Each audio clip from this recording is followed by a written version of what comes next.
안녕하세요. 반갑습니다. 오늘도 주님을 사모하는 마음으로 이 자리에 나오신 우리 동역자분들 한 분 한 분을 주님의 이름으로 축복합니다. 오늘은 잠언 3장의 말씀을 함께 살펴보려고 합니다. 3장 말씀 중에서 5절과 11절 그리고 12절을 제가 읽어드리겠습니다.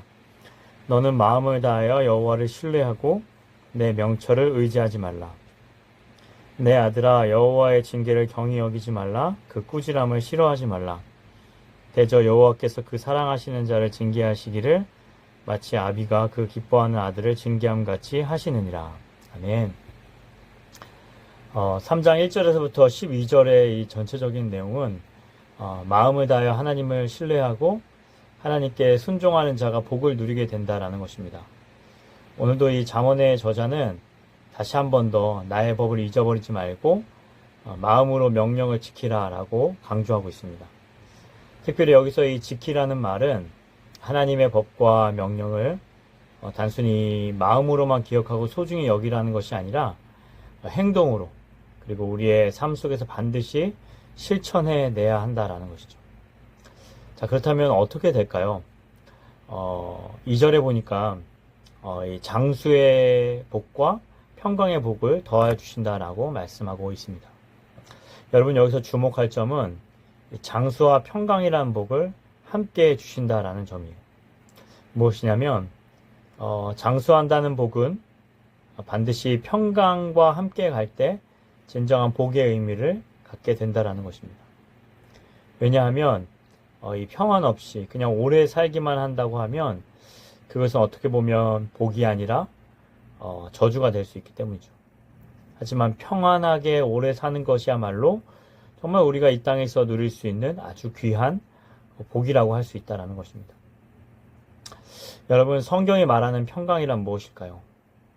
그것은 어떤 외부적인 위협으로부터 벗어나 안전하게 보호를 받고 있다는 것이고, 동시에 어떠한 환경 속에서도 흔들림 없이 두려움과 불안에 지배받지 않고 오히려 하나님이 주시는 진정한 행복과 만족을 누리는 그런 어떤 정서적인 그런 안정을 뜻한다라는 것입니다.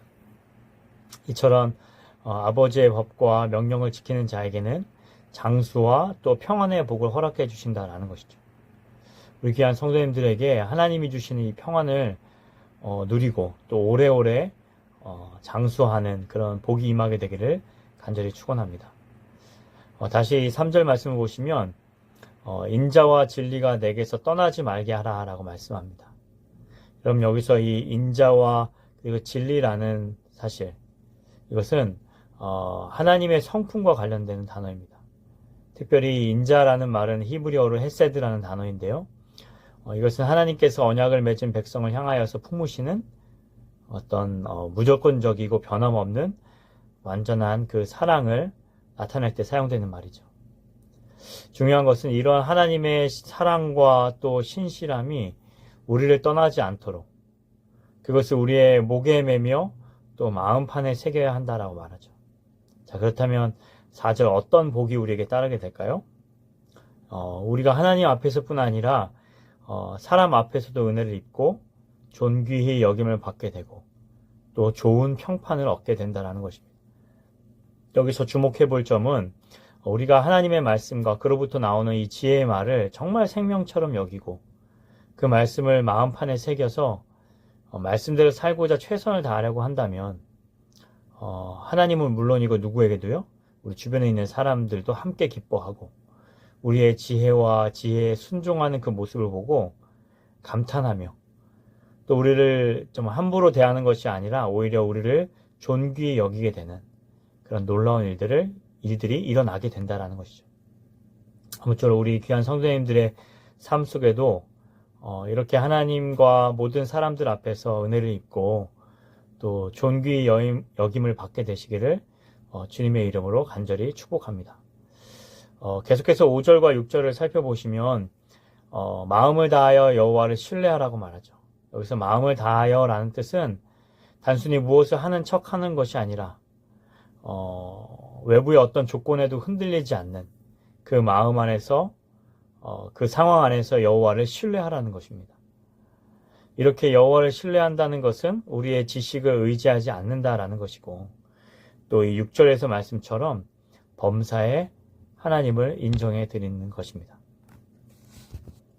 바로 우리의 삶의 모든 영역 가운데 하나님을 초청하라는 것이죠. 내가 나의 삶의 키를 쥐고 그리고 내 생각대로 판단하여 결정할 것이 아니라 정말 우리의 삶의 모든 크고 작은 일들 속에서 하나님의 어떤 주권을 인정하고 순복하라라는 것입니다. 만약 우리가 그렇게 살아간다면 이 6절 끝에 보시는 것처럼 하나님께서 정말 우리가 걸어가야 할 길, 혹은 우리가 무언가를 선택해야 하는 그 모든 순간마다 우리를 바른 길로 그리고 순탄하게 인도해 주신다라는 것이죠. 여러분, 정말 이런 약속의 말씀을 믿고 늘 하나님을 신뢰하는 저와 우리 귀한 성도님들 되시기를 간절히 소원합니다. 그리고 이제 마지막으로 11절과 12절 살펴볼 텐데요. 바로 여호와의 징계와 꾸지람에 대한 반응에 대한 그런 내용입니다.